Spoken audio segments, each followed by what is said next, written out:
Here's a perception. It's called a perception of sunglasses. And being an artist, I'm quite controversial in many ways, and I have a collection of sunglasses. There we are. How about those? I have these, which I absolutely adore. Wonderful, absolutely wonderful. Bloody gorgeous. Absolutely stunning. I've got a few watches and I do collect them. But I've got this thing for sunglasses. I really like sunglasses. Look at these beauties. They're vintage and they certainly come in at a handsome price. Look at those. Oh, aren't they beautiful? I really like them. Wonderful. And I've got these as well. They're very nice. How many times can I say I've got these? Look what I have here, a pair of sunglasses. On a particular day I can spend about 15 minutes just looking through my glasses drawer, and I'll find that I have a problem some days where, oh, these are these are very well. I'll show you the label on these later on. I drive with these sometimes, occasionally, and they seem to be quite sharp. They pick out little things, they colour enhance mildly. Look at those, aren't they? Very nice indeed they are, yes. Absolutely. Oh. How beautiful are those? Look at them. I could tell you the names of them, but it's not to be boastful if some of these got names. I'll probably wear these tomorrow. I like them very much. Look at those. These are so... every time I put these on and I pick them up and look at them, I feel like I could eat them, like they're made of toffee. Some of these glasses are made of, it's not plastic, it's cellulose. There's an interesting word to use. Cellulose, some of these are made of cellulose, and well, cellulose is some sort of plasticky, syrupy cellulose stuff really, I suppose. And I've got about 3 or 4 more pairs left. And this is these are my bike glasses, riding the bike, push bike. They stop the flies getting into your parts of your eye, and they're quite practical because they wrap around your eye and they kind of almost like working goggles. Now these have got me into trouble a few times, and they were in somebody else's possession, but they were returned to me because these are probably one of my most incredibly favourite pairs, and they've got a lot of memories attached to them. So these are very personal, almost well, let's don't be too brash about the situation. These are very romantic sunglasses. They've been here, they've been there, they've been bloody well everywhere. Oh, and they've survived as well, which is, there we are. Oh, here's another pair of glasses I do have in my possession. They're coming on. And there they are. How about these? What do you think of those, eh? What? Really good. Ah, here we go. Boom. Look at them.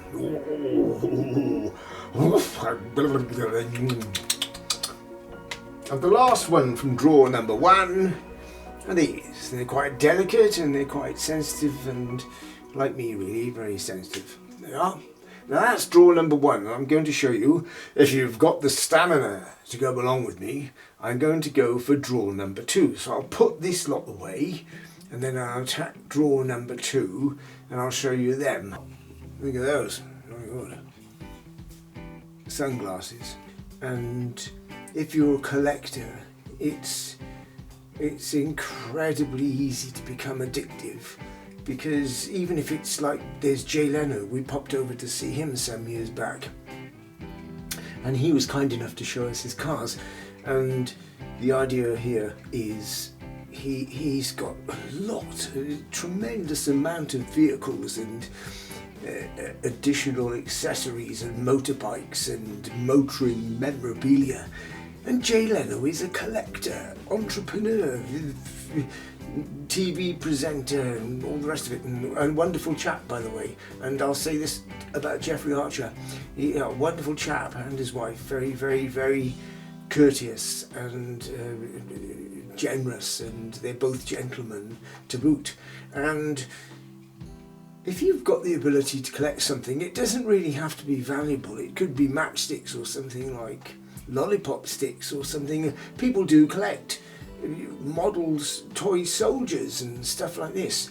But I've got a collection of tremendous amounts of things: cameras, watches, sunglasses, and it just becomes exponential. You do have an addiction and you can't do anything about it. It's an automatic process that you think, I might need just one more for my collection, and you can give a few away, but if you want to, it's quite healthy to do this. Anyway, I'll get on with my sunglasses. I've got these ones as well, and I am addicted to collecting. I hoard and I stock and I box and I wrap and I run out of space. And then something unusual happened last year. I had to make more space for my paintings because I've got a lot of paintings.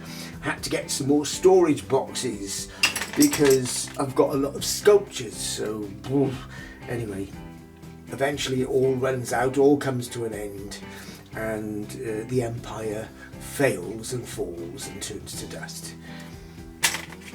And I'm all very good with that because nothing lasts forever, and that's healthy. It's healthy. I'm not sure what you think of these, but I kind of like them a lot myself. Then I've got these. These are quite nice. Galloom. Look at those. And then you've got taste as well. You've got, how can I describe it? The aesthetic. People have an aesthetic. They've got a liking for something. These are helicopter glasses. They literally are helicopter glasses, very Tom Cruise. And another interesting chap, Tom Cruise, also Mel Gibson, absolutely adore that chap, tremendous. And I do like actors. I find them very curious. Robert Downey Jr. They have a curious element about them, very almost mysterious. There's a mystery attached to actors.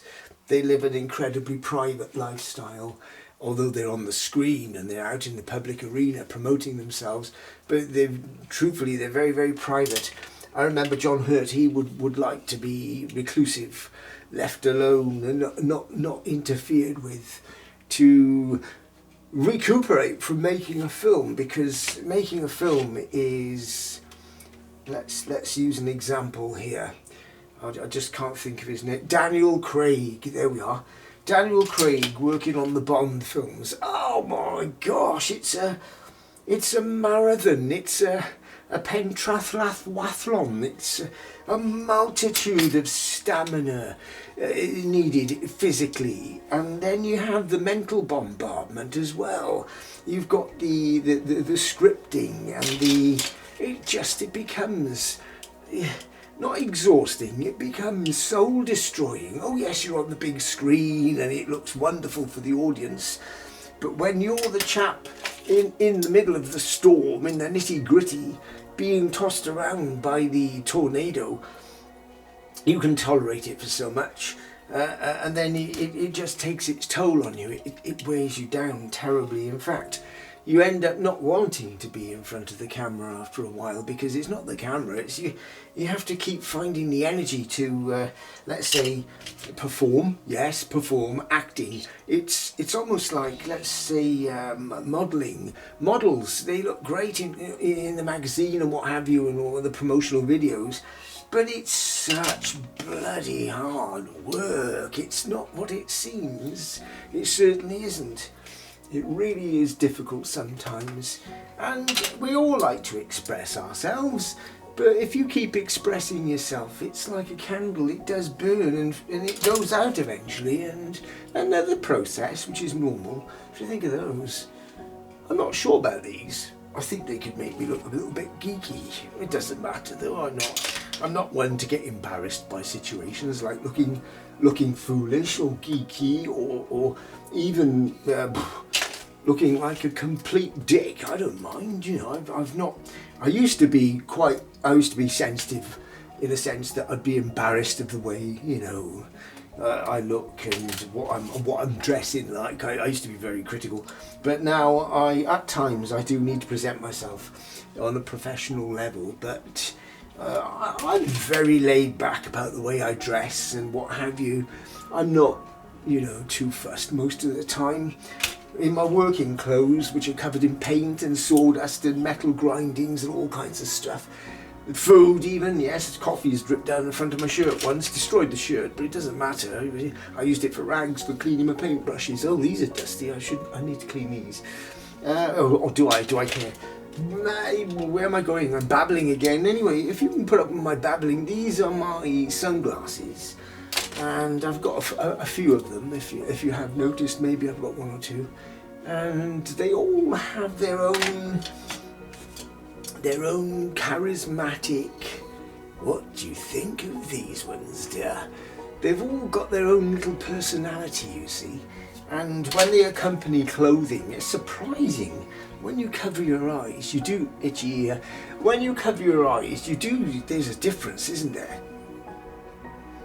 Look at the difference. There's something going on. Alien, human, alien, Julian. Julian. I know Julian. He's a good friend of mine. Very 70s, retro. These are wonderful. These are, and some of these do hold an incredible value. They don't. When they disappear, they've got serial numbers and certificates and all the rest of that bollocks. When some of them disappear in the marketplace or get destroyed or broken, what have you, they can't be replaced. They can be repaired, but they can't be replaced. And when you repair something that's an antique or an original, the value of it drops. It doesn't become as feisty as it used to be in its day, you see. And we're coming to the very last pair of my sunglasses in the second drawer. And here they are. What do you think of bells? Well, I bid you good day, and these are the end of my sunglasses collection, and I'm not sure if you might enjoy seeing them.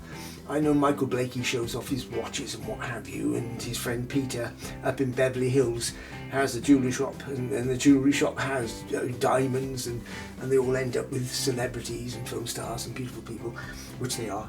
And I'm not sure where I'm going with this now. I'll just bid you good day and thank you for spending the time looking at my eyewear, which is sunglasses. I do wear reading glasses, but they're not very, you know, they don't have any excitement attached to them. And God bless you, and may you be lucky, healthy, and